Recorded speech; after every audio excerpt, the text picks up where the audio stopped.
Hi friends, welcome to Harmony Hills Home and Garden. I'm Jenny and we're gardening here in Baltimore, Maryland, Zone 7.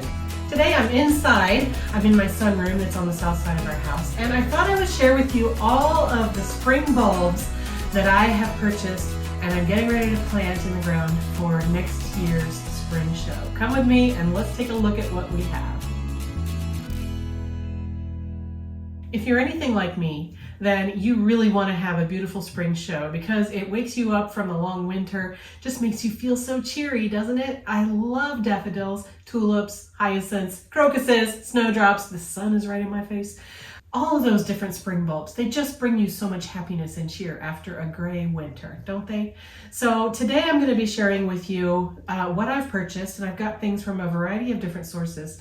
I'm not here to tell you that one source is better than another. If anything, what I'd love for you to come away from this video with is that you can find great bulbs in a lot of places, and you don't have to stick with the pricey ones or anything special. Even the least expensive bulbs can bring you joy in the spring. So I guess the first thing I would like to share with you is this box that I got from Color Blends.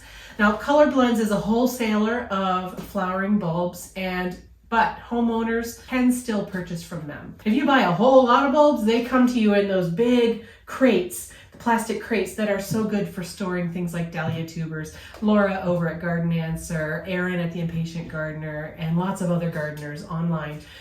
You've seen those crates around. I didn't buy that many. I just bought this one cardboard box full. So let me share with you what I bought from Color Blends. Now, when Color Blends sent them to me, they came in these yellow mesh bags, which have a nylon drawstring at the top. So that'll be nice, and we'll be able to save these bags, and we'll be able to use them for storing, my dahlia tubers this fall, or you could use them for a lot of other things. You could even use them for like a lingerie bag for your washing machine if you wanted to. Just let your imagination go wild, or you can, toss them away, but they're pretty good quality, so I'm going to keep mine. This first bag here is Purple Sensation Allium. So these are the really beautiful purple balls. I think they flower in very late spring or early summer. So that is a bag of 25 Purple Sensation Allium. Okay, now I got a mix of hyacinth bulbs. This is the Étouffée mix, and these are pastel color mix. So there's going to be blues, lavenders, pinks, rose, white, maybe some darker purples in there. I'm not exactly sure, but they're all beautiful, and they're so beautifully fragrant that they just really are a wonderful addition to your garden in the spring. And these bloom early spring. In fact, I think they're one of the earliest things to come up, maybe after the snowdrops and crocus. All right, and here's some more Étouffée hyacinths. I think I bought 75 of them. Yeah, I sure did. Look, there's the third bag of 25. Okay, these are snowflakes, and I've never grown snowflakes before. They grow to be 16 to 18 inches tall, I believe. Oh no, even taller than that, 24 to 28 inches tall. And they look a little bit like daffodil foliage, but then when the stalks come up, they look a lot like giant lilies of the valley, and so white bells hanging along a stem. So I'm eager to try these in my garden for the first time. Never had snowflake before. And here's another bag of them. So I bought 50 snowflake bulbs. And then the last thing that I bought from Color Blends are these Mount Hood daffodils. These daffodils are white all the way around white, white with yellow turning white. So they end up white, I guess. They bloom in early to mid-spring, and these get to be about 14 to 16 inches tall. And I bought 50 of these as well. I love daffodils of all kinds and beautiful colors and forms. I watched a video from another YouTuber recently, and I learned that there are 13 different types of daffodils. And within each of those 13 categories, there are any number of selections. So there's a daffodil out there for everyone, that's for sure. So that's my Color Blends order. I've never ordered from Color Blends, but they have a great reputation, especially with YouTube gardeners, and so I thought I'd give them a shot and see how they go. Much more familiar to me for spring bulbs is Brex. I made another order from Brex.com this year. I have for a very long time been a customer of Breck's. I started buying their daffodils and tulips way back when we were young and had our very first property. I order from them every year. So what did I get this year? Well, I got some golden echo daffodils. These are, let's see, white petals with a yellow cup. They grow to be 16 inches tall and they bloom in mid-spring. So there's 10 of those. Did I get more? Yeah, there's 10 more. I think I got 20 of the golden echo daffodils. The next thing I see in here are some gladiolas. Now, gladiolas technically are corms, and honestly, I don't know yet what the difference is between a corm and a bulb. That's something that I still have to learn. But anyway, these are gladiolas. These are cherry blossom hardy glad mix. So they're going to be in pastel and bright colors in pinks and red tones. These will grow to be 20 to 24 inches tall, and they'll be early to midsummer flowering, so probably around May and June. And again, they're a little bit shorter than the tall glads that I already have, and these are hardy, although glads in zone 7 where I live, they're hardy anyway, all the kinds of glads. But these, it doesn't say on this package how far north they're hardy, but I'll look that up and try to put that on the screen. So 12 hardy glads. All right, and then I bought 3 packages of 3 each, so 9 total, of the Schubertii Allium. Now, this is a different kind of allium from the Purple Sensation that I got from Color Blends. The Schubertii ones are a little bit shaped differently. They seem to have like 2 layers. They have an inner, shorter stemmed flower spikes, and then long flower spikes. So they look like almost a fireworks display. And so I have 9 of these, and I'm eager to have these in the garden too. I've never tried anything like this, and I think it's going to be a fun thing to try. These will grow to be 16 to 18 inches tall. So I'm looking forward to having these and the Purple Sensations in the garden next spring. These are late spring to early summer. Is that what I said already? I bought, these are not spring flowering. These are actually Belcastro lilies. These are the mix between the oriental lily and the trumpet lily, and they call them Orient Pet, or Breck's actually calls them lily trees. And these are the same kind, well, they're not the same variety, but they're a similar kind to the lilies that I already have out front, which I planted about 4 years ago, I think. And now they're fully mature, and they send up 6 or 7 foot tall flowering spikes. Each of those spikes, each of those bulbs rather, have at least 10, often 20 flower spikes on them, and the flower spikes can have 3 to 5 flowers on each of the stems. So it's just a mass of gorgeous trumpet lilies with a beautiful fragrance. And so I got 1 package of 2, but it came with 4, so buy 2 get 2 free. So there are 4 of these lily tree bulbs inside of here. Now these are the Belcastro Lily tree, and they have white, gold, and yellow flowers with a bright yellow center. And those are going to go in our front yard again, but on the south side where I don't currently have any lily trees. So we'll have a stand of big lilies on the south and on the north side of the front foundation.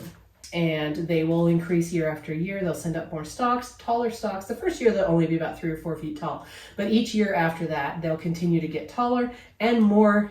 They'll multiply how many stems they send up. So that's my Breck's order.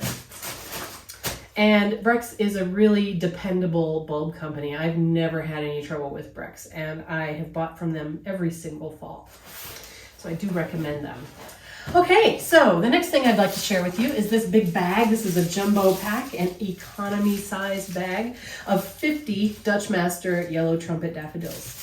Dutch Master is one of the most common varieties of daffodils out there. They've been around a long time, and the reason is because they are so dependable. They get to be about this tall, and they put out bright yellow classic daffodil flowers with the yellow cups and the yellow petals and the tall green strappy leaves. This is what most people think of when they think of daffodils. If you asked someone to draw a daffodil, this is what they would draw. So I got 50 of these. They were a great price. I bought these at my local garden center. You could have gotten a package of 10 or you could get a package of 50. I went for the 50 because I'm all about these. These are wonderful for naturalizing. So what I plan to do is I have 50 bulbs here. I'll probably plant 10 different clumps of 5 bulbs each. Now you could pack 10 or 15 bulbs into one clump the first year. And then it would put out this great show of a nice big clump of daffodils. The problem with doing that is that these naturalize. And so if you put them, too many of them too close together, they'll crowd each other out really quickly and they'll have to be divided much sooner. So I plan to put 5 in a hole and spread them kind of a couple inches apart, 5 in a hole, and then I'll let them stay in the ground much longer, many more years before I have to come back and divide them to keep them healthy. So that's my strategy for these. And these are going to get sprinkled all around. I'll probably put some into containers. I'll put some in the front yard. I'll put some in the back, behind the fence. Lots of different places these can go. And I'm going to run out of them before I run out of spaces for them. And that's a guarantee. I was at the garden center doing a plant haul last few days ago. In fact, it was one of my most recent videos. I had an end of October plant haul, and you've already seen what I brought home there. There are some crocuses and some allium. These are the Christophii allium. So the crocuses, these are a large flowering collection. So they have the purple, the white, a little bit of yellow, and a couple of the ones that are variegated striped purple. And there's 60 in each of these packages, so 120 of these. These bloom, let's see, they do multiply and naturalize. And these bloom in the early spring. They're one of the earliest things after the snowdrops. They grow to be about 4 to 6 inches tall, and they're hardy in zones 3 through 9. I love crocuses. Again, I have a bajillion places in the ground where these could go. I love having these looking like they've just been popped up from Mother Nature. I'll probably put these out in the front yard somewhere near the sidewalk so that our pedestrian neighbors can enjoy them, just as a little spring surprise in the early spring. And then these Christophii allium, I bought 2 packages of 4 each, so I have 8 of them. And this is a third kind of allium that I'm putting into the garden this year. I have the purple sensation and the Schubertii, and now I have Christophii. And these are, let's see, 16 to 20 inches tall. And so I'm thinking that I'm going to actually mix these in together in an area with the other kinds of allium as well. I saw a video where Klaus Dalby, the gardener in Denmark, he had mixtures of different allium types in one garden bed, and it looked really awesome. So I'm thinking about doing that, although I haven't fully decided exactly, but that's an idea. Okay, so I was at Longwood Gardens recently. You may have seen our videos where we toured around Longwood Gardens. And on the way out, I stopped in the gift shop and I couldn't resist these tulips. Now, tulips are a little bit of a risk in my garden because if I put them outside the fence, the deer eat them down. And if the deer don't eat them down, the rabbits eat them down. So I've had a struggle growing tulips in this garden space, in this property. But I bought 2 packages each of these tulips, and I think there are 10 in each package, yeah. So this is the double blue diamond, and that's a beautiful rosy lavender purpley color. And then I bought, this is the double Foxtrot, and this is beautiful pink tulip. And I think that they look nice together, but they also look nice separately. And so I think I'm going to plant some of them in containers and the rest of them in the ground in the side yard over off of the north side porch. Or maybe I'll put them somewhere else, I'm not sure. But we do have rabbits down in the bottom of our backyard inside the fence. We don't usually get rabbits up on the porch area. So if I put tulips in there, they have been successful. So I might try that, I'm not sure exactly. And then the only other kind of bulb that I have right now is a package of 100 winter Aconite bulbs. These are actually left over from last year. I bought these a year ago and I neglected to get them into the ground. So they look like small brown rabbit pellets, honestly. I don't know if these are going to do anything, but I'm going to get them in the ground and give them a shot anyway. They certainly won't do anything sitting in this bag in my basement, which is where they spent the summer. So this is a long shot, but maybe we'll get something out of that. I don't know. So that is the collection of bulbs that I'm planning to put in this fall for our spring display. Now we also do already have a lot of daffodils throughout the gardens and different spaces. We do have daffodils out on the front corner. We have daffodils throughout the side property that previous owners have planted over the years. And then in the backyard, we have some tete daffodils that are the first daffodils in the property to bloom. And then on the side porch area, we have some falconet that I put in last year. So yeah, I think that adding this collection of bulbs to what we already have in the ground is going to just add more and more beauty to the spring display. And I'm eager to get them in the ground and then certainly eager to see them popping up next spring and bringing some more beauty to our gardens. What are you planting? Do you have a bunch of bulbs and where did you get them? Do you have a good source that you could let us know?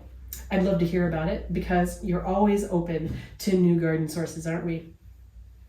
I will put links in the description box down below to where I purchased these bulbs from in case you're interested in getting some. Here in Zone 7, it's just coming on time for us to put our bulbs into the ground. In fact, before now, the soil was still too warm. And I have a friend actually who told me that she put her bulbs in the ground in early October, like she normally does. But last week she noticed that they were already starting to send up shoots because our soil was too warm. So you want your soil temperature to be around 55 degrees or cooler. I don't know what that is in Celsius.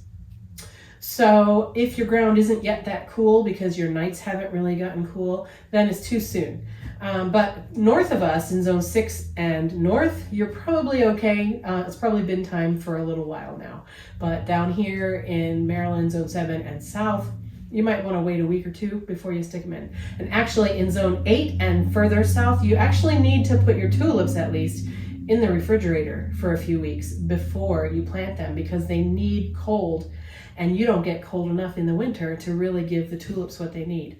I honestly don't know if daffodils and hyacinths and alliums need that kind of cold treatment in the refrigerator or not.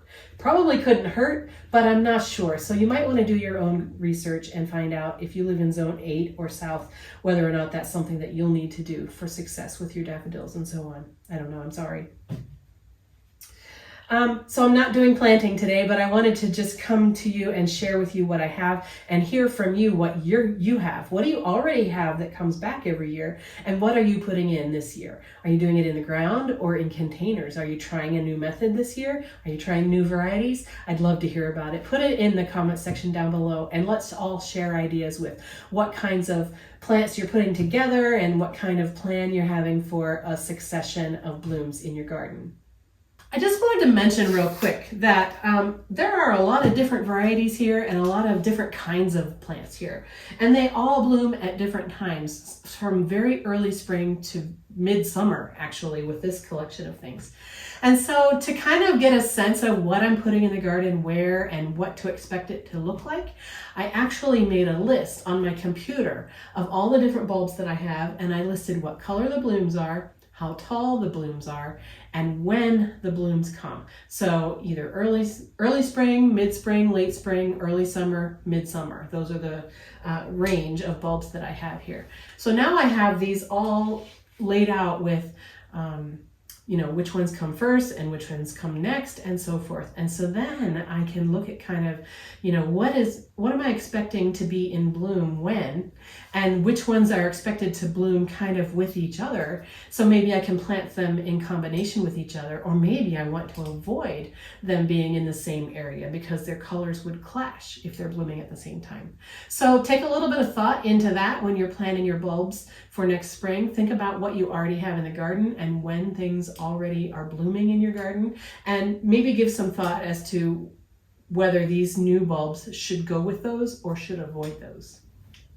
Another thing about it, The definition of early, mid, late spring, that's going to vary based on your geography and your climate. So here in Maryland, our daffodils start blooming in March, late March, early April. But I know that further north, that is way too early for daffodils. So my early spring is going to be different maybe from your early spring. And so when these packages say early spring or mid-spring, they mean for your climate. So you need to maybe ask your extension service or ask at the garden center or maybe ask your neighbor or look back in your own records. And a good way to do that is to look at your old photographs and see what is blooming when. And that would maybe help you understand what is early, mid, or late spring in your garden. So I'm going to actually go back at my photos and see when my daffodils were blooming this past spring. And then I'm going to go online and look them up and see if they said that they were mid-spring, early spring, late spring. And then I'll know, okay, these tete-a-tete, they were in March, and that said early spring. So for me, late March is early spring. And that's how I can kind of map what to expect to bloom when. Well, that's what I have for you today. Thanks so much for joining me on this excursion through my collection of bulbs that I've bought for this year. I hope that you enjoyed what you saw, and I hope to see you again very soon in another video. Have fun in your garden, friends, and I'll see you again soon. Bye-bye.